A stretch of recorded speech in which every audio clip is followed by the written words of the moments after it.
제가 아직 철이 덜 들어서 그랬는지 제가 지난 주간에 몸속에도 철을 좀 더 넣습니다. 제가 그 심장으로 통하는 관상동맥이 좀 막혀서 그 미리 막힌 곳 풍선 시술로도 좀 넓히고 또 스텐트도 2개를 더 넣습니다. 이제 제가 인조인간이 돼가고 있어요. 그런데 우리 성도들이 새벽 기도 시간에 기도해 주시고 또 개인 기도하실 때 기도해 주신다는 말씀들을 듣고 제가 잘 시술을 마쳤고 퇴원을 해서 사실은 오늘 주일 설교를 못할 수도 있었는데 잘 준비해서 강단에 서니까 참 감사하고 또 기도해 주신 분들께 감사하고 죽음과 삶의 살이는 정말 한순간입니다. 그래서 하나님 앞에 살 때 더 잘 살아야겠다 늘 그런 생각을 하고 있습니다. 완쾌할 수 있도록 기도를 부탁드립니다. 그런데 이제 병원에 입원했다가 퇴원해서 집에서 좀 계속 누워 있어야 하는 상황이 되니까 뭐 책을 읽기도 불편하고 성경 읽기도 불편하고 하니까 이제 TV를 틀어놓고 뭘 봤냐면 평생 보지 않던 장관 후보자들 청문회를 실컷 봤습니다. 실컷 봤는데 많은 사람들이 예전에 그랬거든요. 정치인들이 하도 웃겨가지고 우리나라에서 개그 프로, 코미디 프로가 안 된다고 그러는데 그 말이 이해가 됐어요. 어떤 코미디, 어떤 개그 프로보다도요 정말 재밌습니다. 오죽하면 제가 저녁에 집 아내 보고 뭐라고 그랬냐면 오늘은 청문회 안 하나 그럴 정도였어요. 장관 후보자라고 나와서 대답하는 분들을 보니까요 전문성도 떨어지고 동문서답이라고 그러죠. 하도 대답을 못하니까 뒤에서 보좌진이 동문서답하라고 메모도 주더라고요. 동문서답하고 그리고 시간을 끌려고 그러고 자기 소신을 밝히지 못하고 눈치 보는 답변을 하고 뒤에서 써준 공무원들이 그 답변서를 줬는데 그것도 틀리고 재산 형성도 불분명하고 논문 표절도 예사로 하고 자녀 교육을 명분으로 위장 전입은 이제 다 다반사가 됐고 그 생각하니까 아무튼 지난 보수 정권 아래서든지 뭐 지금의 진보 정권 아래서든지 소위 지도자가 되겠다고 하는 이런 장관급 후보자들의 자질 혹은 역량 우리나라 국민이 참 불쌍하게 저 정도밖에 안 되나 이런 한심한 생각이 들었어요. 교육부 장관 후보자에게 한 의원이 물었습니다. 보신 분은 알겠지만 나중에 이렇게 교육부 장관 후보자가 될 줄 모르셨죠? 그래서 관리를 못 하셨다가 갑자기 장관 후보자로 덜컥 제안이 오니까 덜컥 받으셨죠? 그랬더니 또 대답이 참 가관이에요. 예, 그러더라고요. 그런 청문회를 보면서 생각했어요. 그래도 장관 후보자나 그런 고위 공직자가 될 정도라면 부모로부터의 혜택이든지 혹은 사회적인 혜택 등을 많이 받고 사셨던 분들일 텐데 어떻게 우리 같은 서민들, 우리 같은 이런 보통 사람들은 생각도 안 하거나 감히 할 수 없는 비위나 비리를 어떻게 저렇게 저질렀을까? 그러면서 어떻게 저 자리를 탐할까? 우리 국민들이 볼 때 정말 저 정도의 자리에 가려는 분들 중에는 우리가 기대하는 청렴하고 정직한 인물이 그렇게도 모자라는가? 이런 생각이 참 많이 들었어요. 그런데 문제는 안 믿는 사람들만의 문제가 아니라 그리스도인이라는 후보자들 중에도요 이런 일이 많았어요. 예를 들면 재산 형성이 불분명하니까 분명히 수입은 들어왔는데 재산상의 신고에는 없단 말이에요. 그 돈이 어디로 갔는지 명확하지 않아요. 그랬더니 다그치니까 교회에 헌금을 많이 해서 그렇대요. 근데 여러분 우리도 교회잖아요. 교회가 헌금 관리가 그렇게 허술합니까? 교회가 그런 거짓말하는 사람들의 피난처입니까? 도대체 하나님의 은혜와 은총은 어디로 가고 사람의 욕심만 남았습니까? 나란 일 하는 것도 결국은 사람이 해야 되는데, 제가 이번 주 본문을 정하고 마음에 생각하면서 봤는데, 나란 일이라는 것도 사람이 해야 되는데, 누가 됐든 어느 분이 됐든 지금의 현직 대통령을 포함해서 대통령이 돼서 사람을 쓰려고 하면 정말 쓸 사람 찾기 어렵겠다. 정말 궁여지책으로 후보자로 이렇게 올리기는 했는데 참 사람 추천하기 어렵겠다, 그런 생각이 들었어요. 그러면서 한편으로 우리는 그리스도인으로서 하나님이 나를 들어서 쓰시려고 할 때 잘 준비되어 있는가, 정말 하나님 보시기에 부끄럽지 않게, 혹은 교회 보기에 부끄럽지 않게, 세상 사람들 보기에 부끄럽지 않게 우리는 잘 준비하고 있다가 하나님 부르실 때 부름을 받았는가? 하나님은 어떤 방법으로 일하기를 원하실까요? 실천신학자로 유명한 E.M. 바운즈라는 목사님이 계신데, 이 바운즈 목사님이 설교의 능력이라는 책에서 이렇게 말했습니다. 그대로 읽으면 성령님은 방법을 통해서 일하시지 않고 사람을 통해서 일하신다. 성령님은 기구나 제도를 통해 임하시는 것이 아니라 사람에게 임하신다. 성령은 계획에 기름을 부으시는 것이 아니라 사람, 그것도 기도하는 사람에게 부으신다. 여러분, 그렇습니다. 우리가 아무리 훌륭한 계획을 세우고 그 계획에 따라서 철저하게 실천하는 인생을 산다고 해도 그것이 사람을 복되게 한다든지 하나님의 은총이 된다든지 하지 않습니다. 하나님은 인간이 만든 제도나 인간이 구상하는 그 계획 속에 임하시는 것이 아닙니다. 그러면 하나님은 누구에게 임하시는가? 무엇에 하나님이 은총을 쏟아 부으시는가? 여러분, 바운즈 목사님의 말씀처럼 하나님은 나 같은, 우리 같은 사람에게 역사하시는 줄로 믿습니다. 사람을 통해서 일하시고 사람을 통해서 하나님의 섭리를 이끌어 가십니다. 하나님은요, 보세요, 돌들이라도 일어나서 소리치게 하실 수 있는 분이시지만 하나님은 사람을 만드셔서 하나님의 피조물을 관리하게 하셨고, 또 예수님은 하나님의 다른 방법으로 일하실 수 있지만 제자들, 즉 사람을 세우셔서 그리스도의 일을 하게 하십니다. 성령님은 사람에게 충만한 은혜를 주셔서 하나님의 일들을 하도록 인도해 주십니다. 이것이 우리가 믿는 삼위일체 하나님께서 일하시는 방법인 줄로 믿습니다. 성경 시편 147편 5절에서 말씀하십니다. 우리 주는 위대하시며 능력이 많으시며 그의 지혜가 무궁하시도다. 여러분, 위대하시고 능력이 많으시고 지혜가 무궁하시기 때문에 하나님은 얼마든지 다른 방법으로 일하실 수 있으세요. 하나님이 손을 펴시면요, 모든 생물들이 소원을 만족하게 이루어 주신다고 성경이 말씀해요. 하나님이 땅을 향해서 명령하시면 그 명령을 들은 땅이 일어선다고 성경이 말씀하세요. 하나님은 그렇게 말씀만으로 무엇이든지 하실 수 있고 역사를 주관하실 수 있어요. 그럼에도 불구하고 하나님은 일하실 때 굳이 우리 같은 사람을 세워서 일을 하세요. 이스라엘 백성들이 430년 만에 애굽에서 출애굽할 때 하나님은 얼마든지 다른 방법으로 일하실 수 있으셨죠. 그러나 하나님은 그렇게 하지 않으시고 그때 필요한 사람을 세워서 일하도록 하셨습니다. 하나님께서 이스라엘 백성들에게 구원을 베푸시고 하나님의 백성으로 만들기 위해서 성경을 보시면 먼저 무슨 제도를 만들어 놓으셨다거나 아니면 강력한 군대를 미리 조직해 놓으셨다거나 그러지 않으셨어요.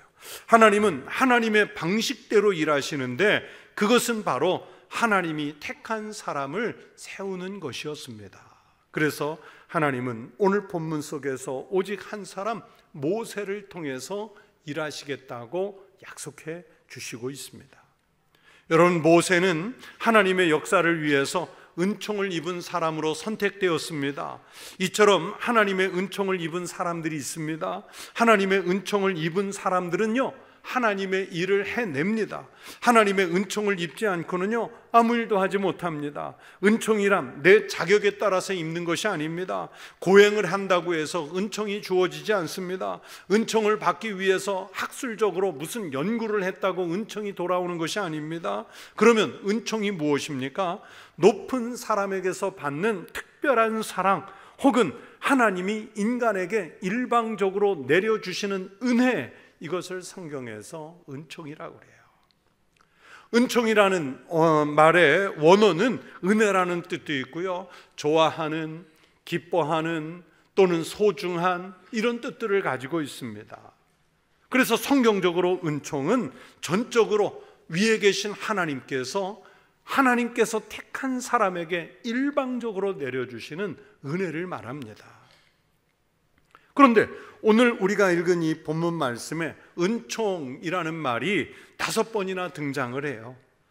12절에 한 번, 13절에 2번, 16절과 17절에 각각 한 번씩 모두 5회 사용되었습니다. 오늘 이 성경의 말씀 본문은 그래서 하나님과 모세가 은총을 주제로 해서 대화를 나누는 장면인데, 여러분, 이 대화가 편안한 자리의 대화가 아니고요, 하나님과 모세 사이에 지금 매우 심각한 대화가 오고 가고 있는 그런 장면입니다. 모세가 먼저 하나님께 따지듯이 묻고 있습니다. 하나님, 말씀하셨잖아요. 전에 저에게 말씀하시기를 제가 하나님 앞에서 은총을 입었다 하시고, 또 주님 앞에서 지금도 은총을 입은 사람이라고 말씀하셨잖아요. 그러면 저를 도와서 이 백성을 인도할 사람, 저의 조력자들을 좀 빨리 보내주시고 우리가 어느 길로 가야 하는지 주의 길을 좀 보여주십시오, 알려주십시오 그랬어요. 그랬더니 하나님께서 뭐라고 답하시는 줄 아세요? 14절을 보시면 여호와께서 이르시되 내가 친히 가리라, 내가 너를 쉬게 하리라, 그렇게 말씀하세요. 하나님의 이 답변을 들은 모세는 그냥 확신하지 못하고 금방 의심이 들어서 15절에 뭐라 하냐, 주께서 친히 가지 아니하시려거든 우리를 이곳에서 올려보내지 마옵소서. 하나님의 뜻을 묻는 거예요. 하나님, 말씀하신 대로 함께 가지 않으실 거면 우리도 올려보내지 마세요. 우리가 무엇으로 은총을 입었는지 알려달라고 요청합니다. 모세의 요구에 하나님은 네가 말하는 이 일도 내가 하리니 너는 내 목전에서 은총을 입었고 내가 이름으로도 너를 알미니라, 그렇게 대답하세요. 모세가요, 이 본문 속에서 참 집요합니다. 하나님은 자꾸 답을 주시는데 한 번 또 물어요. 18절에 모세가 이르되 원하건대 주의 영광을 내게 보이소서. 여러분, 이쯤 되면 만약에 우리들 같으면, 아니 저 같으면 뭐 어린 교육전도사님이나 한참 나이 아들 같은 부목사님들이 목사님 지금 약속하신 거 문서로 만들어 주세요. 보증을 좀 해주세요. 공증을 받을까요? 그러면 아유 됐다, 없던 일로 해라, 아마 그러고 말 거예요. 확 내팽겨 버리실 것 같은데 우리 하나님 인내의 하나님이시고 사랑과 긍휼의 하나님이시잖아요. 모세의 이 집요한 요구에 19절에서 이렇게 대답하십니다. 여호와께서 이르시되 내가 내 모든 선한 것을 내 앞으로 지나가게 하고 여호와의 이름을 내 앞에 선포하리라. 나는 은혜 베풀 자에게 은혜를 베풀고 긍휼히 여길 자에게 긍휼을 베푸느니라. 그리고 눈에 보이는 그 증거를 위해서 성경 뒷장 34장을 읽어보시면 시내산에서 계명이 담긴 돌판을 다시 만들어서 모세에게 전해 주십니다. 그렇게 해서 모세는 하나님의 은총이 함께 한다는 것을 확인했고, 하나님은 모세에게 하나님이 함께하고 있다는 것을 그렇게 확증해 주셨습니다. 여러분, 우리가 그리스도인으로서 살겠다는 사람들은요, 하나님께서 우리에게 은총을 주셨다는 사실을 우리도 확실하게 믿어야 합니다. 이미 죽었어야 했던 우리에게 생명을 주시고 마귀의 자식이었던 우리를 품으셔서 하나님 자녀로 삼아 주셨잖아요. 우리에게 영원한 생명을 주셔서 구원을 완성해 주셨습니다. 이 믿음이 바로 은총의 확증인 줄로 믿습니다. 그런데 예수를 믿는다 하면서도요, 은총을 경험하지 못한 사람은요, 상황이 아무리 좋아도 마음이 불편해요. 우상 숭배자나 이단들은 은총을 경험할 수 없기 때문에 늘 불행하거나 불안하거나 불편해요. 그러나 은총을 받은 사람들의 삶은 세상적인 기준에 매인 것이 아니라 하나님께서 채워주시는 만족으로 인해서 늘 감사하고, 그래서 늘 행복한 삶을 살아가게 됩니다. 우리 청북교회 성도 여러분이 은총을 입은 성도의 삶이 되시기를 축원합니다. 그렇다면 과연 은총을 입은 사람의 그 모습은 우리 살아가는 삶의 자리에서 어떻게 그 은총이 나타나야 할까요? 오늘 모세가 은총을 입은 사람의 모습을 우리에게 보여주세요. 첫 번째, 은총을 입은 사람은 자기 자신보다 먼저 다른 하나님의 백성 혹은 이웃 혹은 공동체, 즉 교회를 먼저 생각합니다. 모세는요, 하나님이 자기 이름을 기억해 주신다고 해서 그 말씀에 어깨가 으쓱해지고 그것 때문에 자기를 높이려고 하지 않았어요. 우리는요, 인간적인 삶의 자리에서 어떤 유명한 사람이 내 이름을 기억해 줬다, 아니면 내가 어떤 유명한 사람을 알고 있다, 그러면 그거에 하나의 위세가 되잖아요. 누가 나를 알아, 나도 그분을 알아. 그거 하나만으로 마치 확실한 권력을 등에 업은 것처럼 우리는 자랑스러워하잖아요. 그런데 모세는 하나님께서 그의 이름을 알아주시고 그를 기억해 주셨다고 해서 그것 때문에 으쓱하지 않았어요. 모세는 자기가 주님의 은총을 받은 자라면 이 족속까지도 주의 백성으로 여기소서, 그러면서 이 민족을 하나님께서 받아주시도록 먼저 이 민족부터 챙기지 않습니까? 여러분, 이 마음은 하나님이 주신 마음입니다. 오늘 이 대화를 나누게 된 배경이 앞장 32장에 나오는데, 하나님은 우상을 새기고 섬기며 하나님을 경노하게 한 이스라엘을 멸하려고 하셨습니다. 그리고 모세를 통해서 새로운 민족을 만들어 주시겠다고 했어요. 출애굽기 32장 10절의 말씀입니다. 그런즉 내가 하는 대로 두라. 내가 그들에게 진노하여 그들을 진멸하고 너를 큰 나라가 되게 하리라 말씀하셨어요. 하나님이 이 말 안 듣는 이스라엘 백성 싹 쓸어버리고 모세 너부터 시작해서 새 백성 만들어 주시겠대요. 여러분, 이때 우리 같으면 어떤 마음일까요? 저 같으면 좋아할 것 같아요. 싹 쓸어버리고 나를 잘 따르는 사람만으로 새 민족을 만들어 주신대요. 여러분, 요즘에 학교 선생님들 정말 힘들다고 그러잖아요.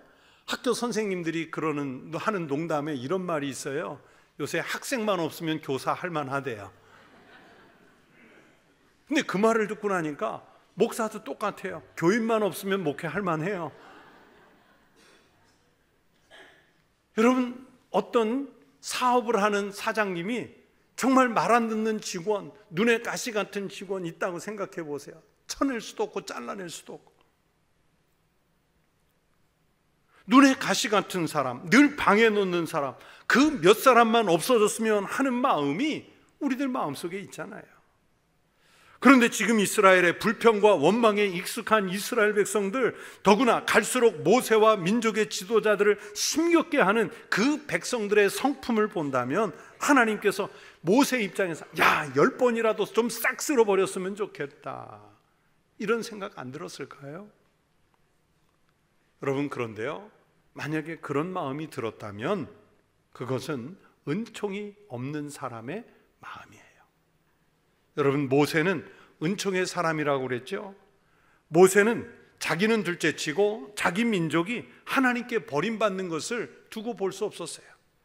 정말 확 버리고 싶은 저 백성들을 보면, 은총 없이 보면 저들을 떠나버리고 싶지만, 그러나 은총의 마음을 가지고 보면 저 사람들이 불쌍한 거예요. 품고 가야 했습니다. 이 마음이 모세의 마음에 주신 은총의 마음이었어요. 노블리스 오블리제라는 말을 들어보셨겠죠. 높은 신분을 가진 사람들이 져야만 하는 도 이상의 의무를 말합니다. 하나님께서 모세를 높이 세우신 것은 바로 그 마음 때문이고 그 자리를 통해 백성을 섬기라고 주신 거예요. 하나님이 입히신 이 은총의 옷은 자기 권세, 자기 헛된 자랑의 통로가 아니라 먼저 사람을 돌아보게 하는, 민족을 돌아보게 하는, 공동체를 돌아보게 하는 시선이었습니다. 은총을 입은 자로 산다는 것은요, 그래서 여러분 늘 기분 좋은 일이 아닙니다. 자기 감정도 죽여야 돼요. 때로는 굴욕적이어야 합니다. 손해를 봐야 합니다. 희생적이어야 합니다. 나 하나만 생각하면 얼마든지 잘 살 수 있지만은, 그러나 공동체를 섬기기 위해서라면 모든 것들을 참고 견뎌야 하는 것이 은총을 입은 사람들의 마음입니다. 은총을 입은 사람은 그 은총의 감격을 알기 때문에 먼저 다른 사람을 생각해요. 하나님께 은혜를 받지 못하면 사람을 대할 때 우리는 분노와 미움의 마음이 생기겠죠. 그러나 하나님께서 우리에게 하나님의 자녀라는 후광을 주신 것은 사람을 섬기라는 마음인 줄로 믿습니다. 은혜를 받은 사람은 섬기려고 하고요, 은혜가 없는 사람은 자기가 섬김을 받으려고 합니다. 그렇다면 여러분은 어느 쪽이십니까? 은총을 받은 사람이 되십시오. 은혜가 충만한 성도 되시기를 축원합니다. 교회를 섬기고 여러분이 살아가는 삶의 자리로 나가시면 그곳에서 사람과 공동체를 섬기는 일에 먼저 앞장을 서는 그리스도인, 믿음의 사람들 되시기를 축원합니다. 또 두 번째는 하나님의 은총은 하나님께서 동행하신다는 것을 알 때 그 은총을 느낄 수 있어요. 여러분, 범죄한 이스라엘에게 하나님은 함께 가지 않으시겠다고 말씀하셨다고 그랬죠. 그만큼 인간적인 표현으로는 실망스럽고 지금 이 공동체와 함께 있고 싶지도 않은 게 하나님 마음이셨어요. 그러나 모세의 간절한 기도에는 하나님이 함께 하시지 않으시는 백성이 어찌 하나님의 백성이며 하나님이 동행하시지 않으시는 저 이스라엘이 어찌 은총을 입었다고 말할 수 있겠습니까? 그런 뜻으로 기도했어요. 여러분, 그렇습니다. 하나님의 은총을 입은 사람의 가장 큰 특징은 뭐냐?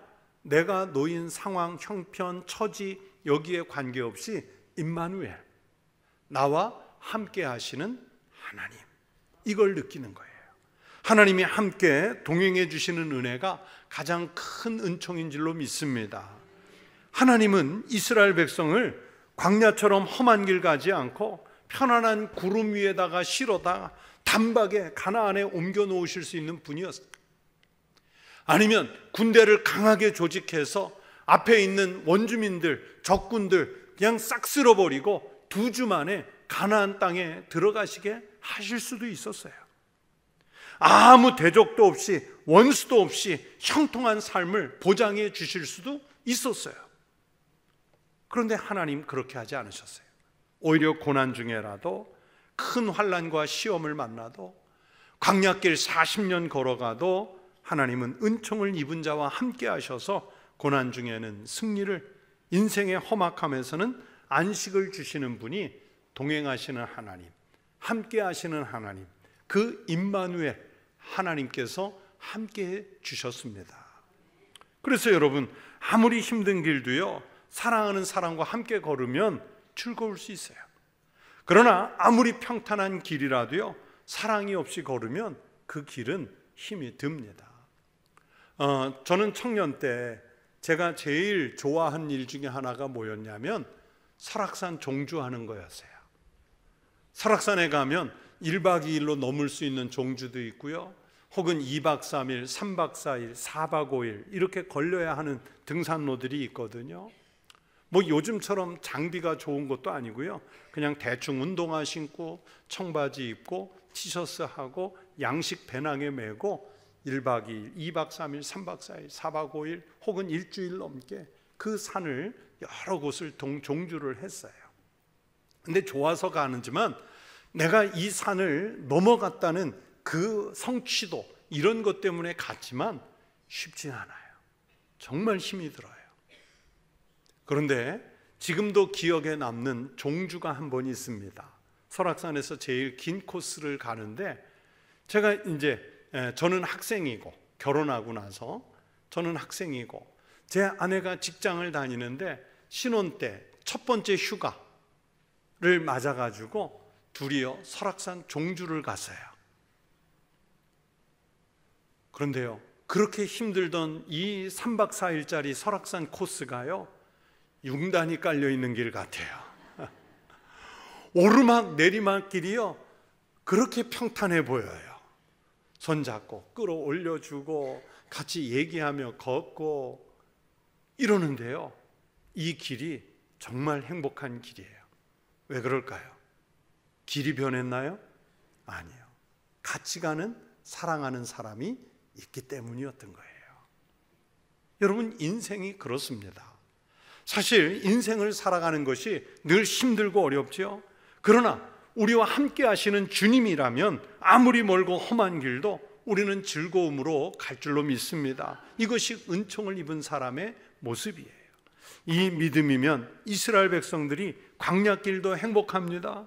하나님이 여러분의 인생에 그렇게 동행해 주시기를 축원합니다. 임마누엘, 이스라엘과 함께 하셨던 하나님이 오늘은 이 시대는 우리 성도들과 함께 하시기를 축복합니다.